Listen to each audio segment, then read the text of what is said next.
Voilà, bonjour à tous, très heureux de vous retrouver aujourd'hui pour ce deuxième podcast concernant le livre de Jonas. Alors, dans ce qui va nous intéresser aujourd'hui, on va commencer finalement notre périple littéraire, si vous voulez, avec le premier chapitre du livre. Souvenez-vous, on l'avait intitulé Un voyage tempétueux. Alors, on va lire et on va s'intéresser aux deux premiers versets de ce chapitre, et on va leur donner un titre, une mission pour Jonas, c'est ce qui va nous intéresser encore aujourd'hui. Alors dans la version second révisée, dite la Colombe, ces deux versets sont traduits de la sorte. La parole de l'Éternel fut adressée à Jonas, fils d'Amithaï, en ces mots. Lève-toi, va à Ninive, la grande ville, et crie contre elle, car sa méchanceté est montée jusqu'à moi. Dans la version Semeur, on peut lire d'une manière un petit peu différente. Cette traduction, elle est dite comme ceci. L'Éternel adressa la parole à Jonas, fils d'Amithaï, en ces termes. Mets-toi en route, va à Ninive, la grande ville, et proclame des menaces contre ses habitants, car l'écho de leur méchanceté est parvenu jusqu'à moi. Alors aujourd'hui, on va essayer de répondre partiellement à trois questions. C'est ce qui va nous intéresser durant ce podcast. La première question, qui est Jonas? On va s'intéresser un petit peu à son identité, ce qu'on peut en dire quelque peu en tout cas. Pourquoi Dieu s'adresse à Jonas? La deuxième question.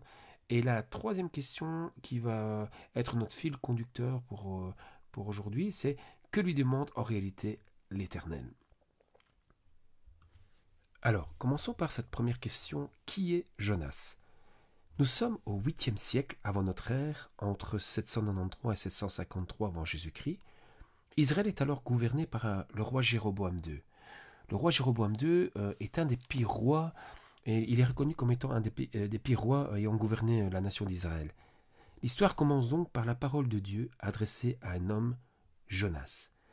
Alors, j'ouvre déjà une petite parenthèse. Je voudrais faire remarquer que lorsque l'on écoute attentivement les divers témoignages d'hommes et de femmes convertis au christianisme, il suffit d'écouter même encore aujourd'hui les témoignages contemporains, on remarque que pour chacun d'eux, à l'instar de Jonas, une nouvelle aventure humaine commence dès l'instant même où ceux-ci réceptionnent dans leur cœur la parole de Dieu qui leur est adressée. C'est donc Dieu qui déclenche ici le début des événements qui vont nous être rapportés. L'histoire commence. Elle est impulsée par l'Éternel qui interpelle Jonas. Comme Dieu interpellant nos premiers parents, comme chaque interpellation du Créateur envers les humains, Dieu est le point de départ de cette histoire. Alors, j'aimerais juste faire un petit parallèle de ce passage avec un verset du Nouveau Testament écrit par l'apôtre Jean. Dans 1 Jean 4, 19, Jean dit ceci. Quant à nous, nous aimons parce que Dieu nous a aimés le premier. Ce verset donc, comme le début de l'histoire de Jonas, nous enseigne quoi? En fait, cela nous enseigne que toute histoire d'amour entre les hommes et le Dieu unique et véritable, l'Éternel, n'ont pas pour commencement la volonté humaine. Toutes ces histoires n'ont pas pour départ la volonté de s'inventer une divinité pour combler un vide affectif, par exemple, ou donner du sens à nos vies. Non, c'est bien l'incréé créateur agissant, l'Éternel lui-même, qui est la source de tout commencement, et particulièrement de la relation possible entre Dieu et l'homme. Il est le principe premier de toute raison d'existence. Dieu a toujours fait et fera toujours le premier pas. Il est le commencement et la fin de toute chose.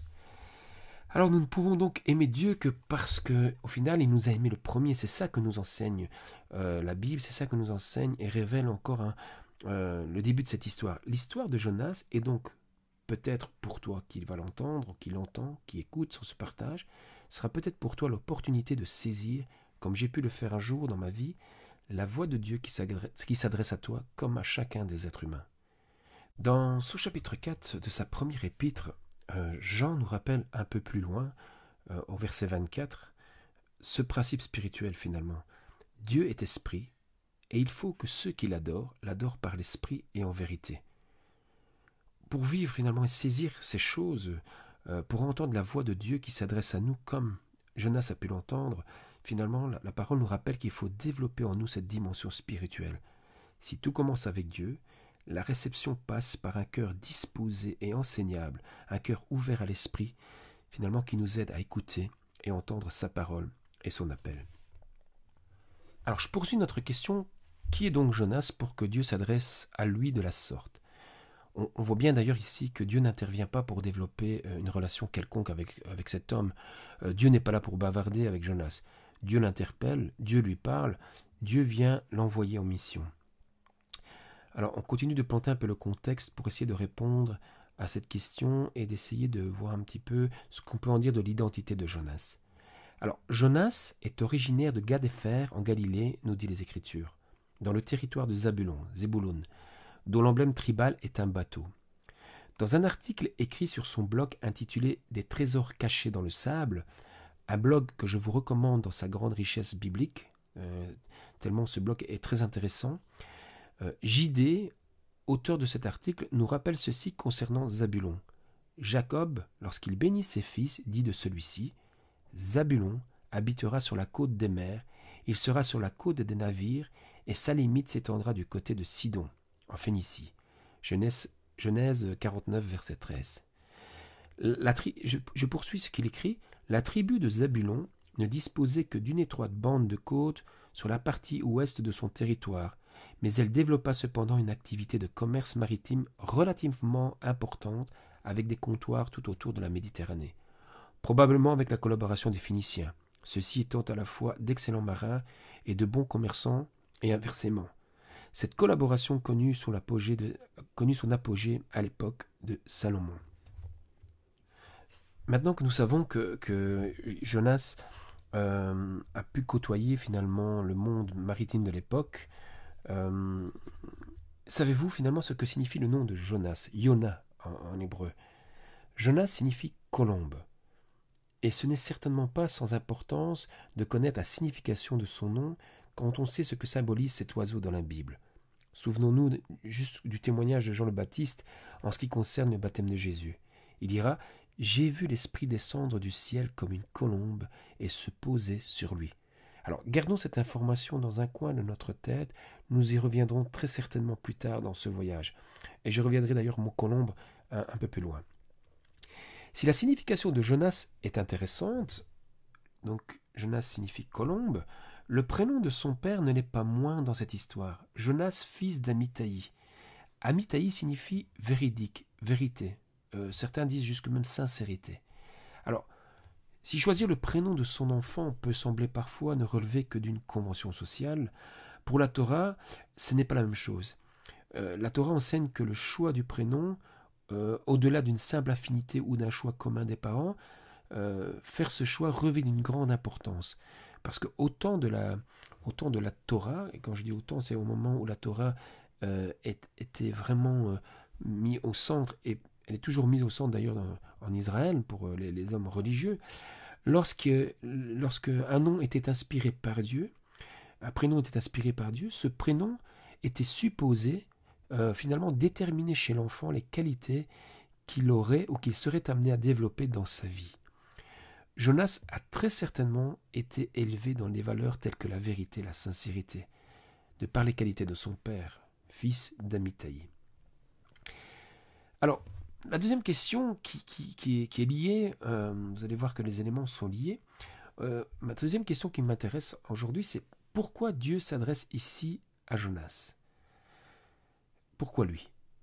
Alors, au-delà du fait peut-être que l'ensemble du récit nous fait découvrir un homme au comportement contrasté, ça vous allez le découvrir, on va le découvrir ensemble tout au long de cette histoire, nous savons que Jonas est prophète en Israël, qu'il est connu et qu'il n'en est pas à sa première mission.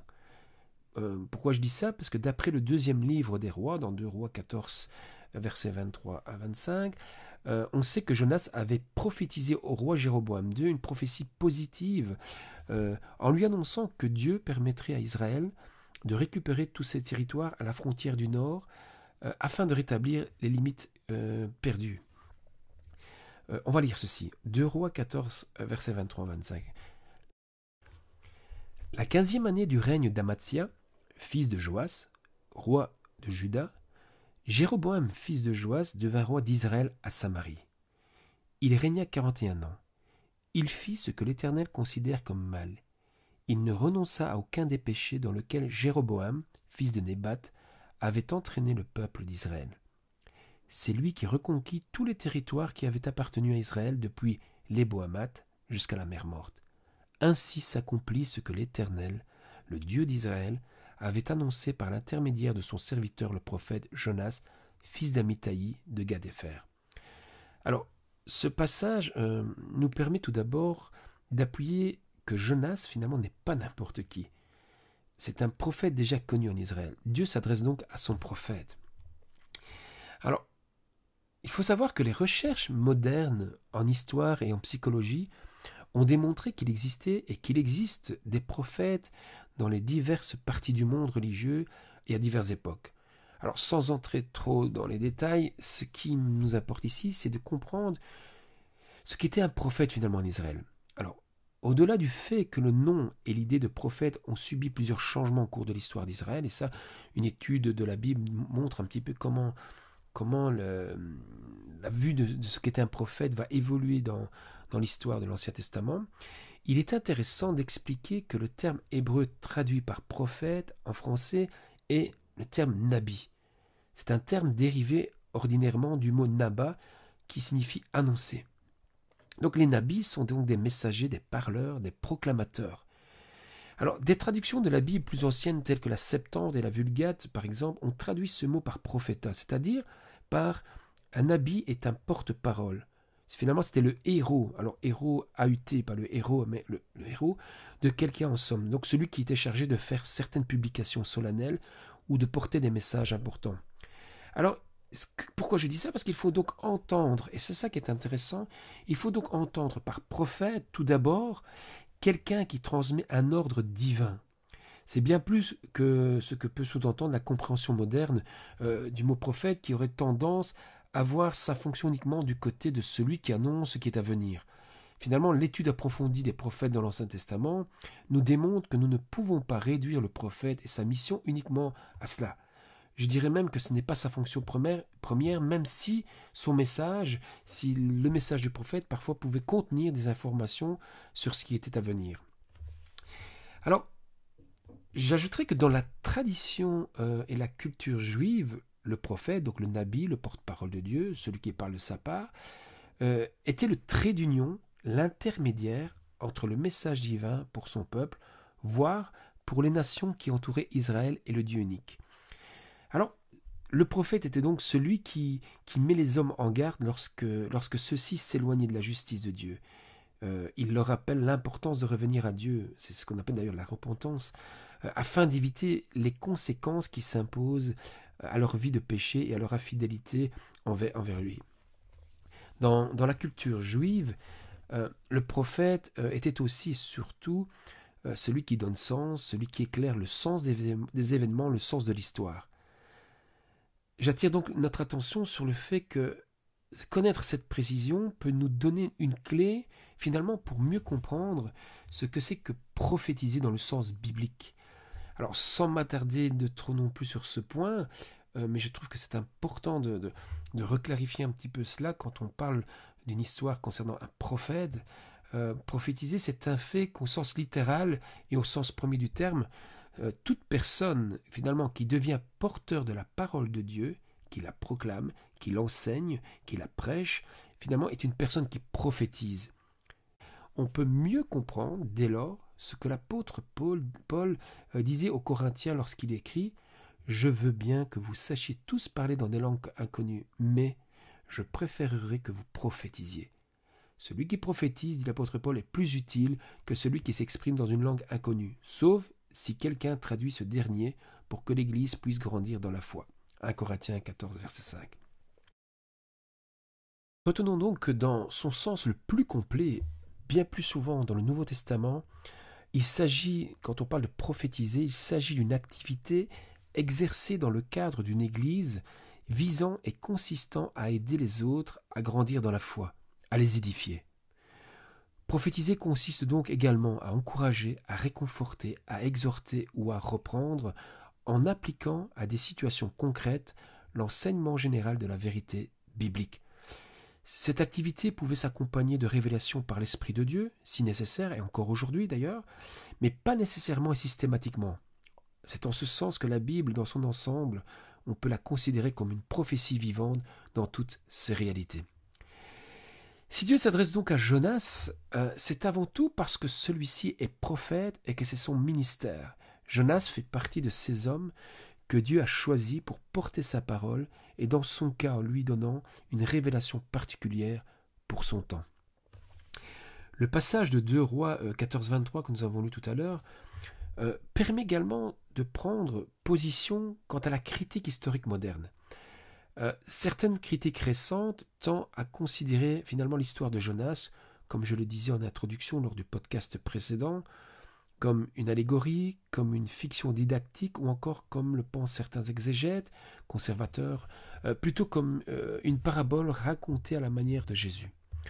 Par contre, la tradition judéo-chrétienne considère ce livre, en général, comme un récit historique rédigé au 8e siècle. Alors certains pensent que l'auteur est Jonas lui-même et d'autres pas. Cependant, j'attire l'attention sur un fait qui est certain, c'est que ce passage historique peut être considéré comme un élément de confirmation sur le fait que Jonas, fils d'Amittai, était reconnu comme un personnage qui a bien existé. Retenons ici que Jonas est un prophète bien connu en Israël et que certains éléments pourraient même soutenir la pensée qu'il était à la cour du roi. Alors, on vient de répondre partiellement à nos deux premières questions. Qui est Jonas et pourquoi Dieu s'adresse à lui ? Abordons donc notre troisième question, mais que lui demande l'Éternel en fait ? En réalité, que lui demande Dieu ? Alors, je reviens au fait que Jonas signifie donc colombe et Amittai, qui signifie vérité. On pourrait lire littéralement comme ceci: Jonas est la colombe de la vérité. La colombe, il faut savoir que la colombe symbolise aussi bien la paix et le pardon que le jugement en raison de ses cris désagréables. C'était ce que symbolise la colombe finalement dans la pensée biblique. Or, Jonas, quand on voit son histoire, incarne simultanément le jugement et la grâce, puisqu'il doit annoncer la destruction de Ninive. Dieu demande à Jonas quoi ? En fait, Dieu demande à Jonas de se lever, de partir vers un pays étranger. Il lui demande d'aller loin de son confort, vers un peuple qui n'a pas la réputation finalement d'adorer Dieu. Bien du contraire, cette nation est plutôt bien ancrée dans le péché, dans l'idolâtrie. Et de surcroît, finalement, Dieu lui demande de dénoncer publiquement leur état de péché.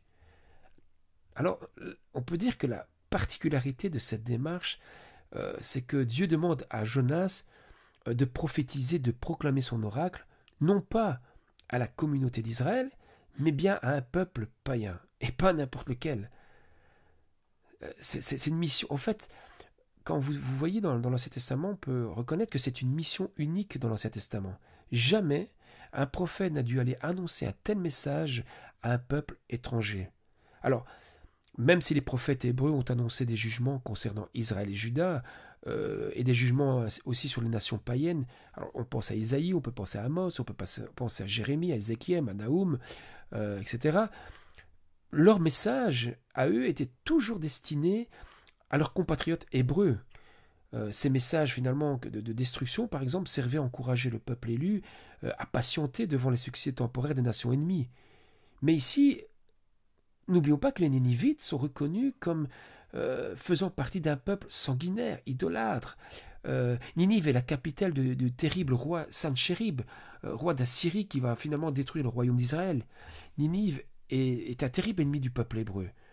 Et c'est à cette ville coupable aux yeux de Dieu, que Jonas doit sortir, partir en dehors d'Israël et aller prêcher, prophétiser à cette nation.